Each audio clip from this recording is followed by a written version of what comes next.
Ćao svima i dobrodošli kod mene u kuhinju. Danas pripremamo super ukusnu večeru ili doručak od starog hleba. Najprije ću da naseckam malo šunke.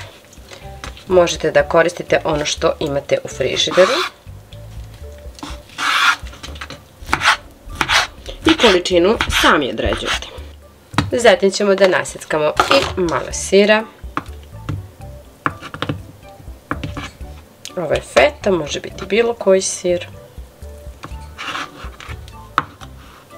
Može biti i onaj mrvljeni za pite. Ja ću dodati i malo domaće kobasice. 2 kisele krastavčića. Možete da naseckate i mladi crni luk, recimo papriku, paradajz, šta volite ili šta imate, zavisi i od godišnjeg doba kada ovo pravite. Razbit ćemo u jednu posudicu 2 do 3 jajeta. Evo ja ću 2 da razbijem. Malčice ću da posolim. Pa da umutim. Sada ćemo da dodamo sve ovo što smo naseckali i pripremili. Pa da promešamo i da stavimo na momenat sa strane. Ukoliko imate celu veknu hleba koja je bajata, možete da je iskoristite ovako.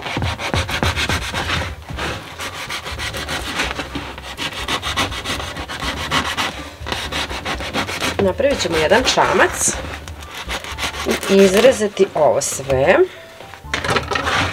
Zatim ćemo ovako još malo da ovo sve izrežemo. Ovo nećemo da bacimo, naravno, iskoristit ćemo. Tako što ćemo i ovaj hlebić da namrvimo nazad. Ovo skinut ću i odavde.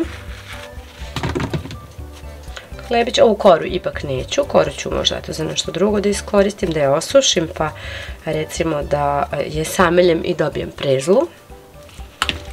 Zatim da nalijemo jogurt. Dodajte onako jogurta dovoljno da se sve ovo lijepo pokvasi. Dobro samo promešajte kako bi se jaja svuda rasporedila. Sve ovo možete narandati i malo kačkavalja. Biće lepše i ukusnije. Količinu naravno po vašem izboru. Sve ćemo da promešamo. U ovo možete da dodate i neki začin, recimo origano ili bosiljak, a možete i prosto ovako da ostavite. Zatim da nafilujete ovaj hleb.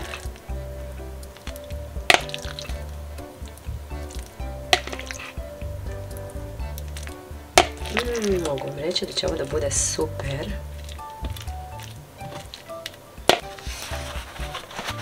Stavit ćemo zatim hleb u jedan hleb koji smo obložili papirom za pečenje. Pečenje 180 stepeni dok lepo ne porumeni. I evo nakon nekih pola sata ispekao se hleb i lepo porumenao. Sada ću da ga iseckam. Ostavila sam prethodno da se malo ohladi. Miriše savršeno. Hrskavo, meko u isto vreme. I evo pogledajte. Sredina je veoma meka i ukusna, a korica hrskava. Kao što vidite, još uvek se tegli sir. Ja se nadam da će nekome ova ideja biti od koristi. Puno vas pozdravljam i želim sve najbolje.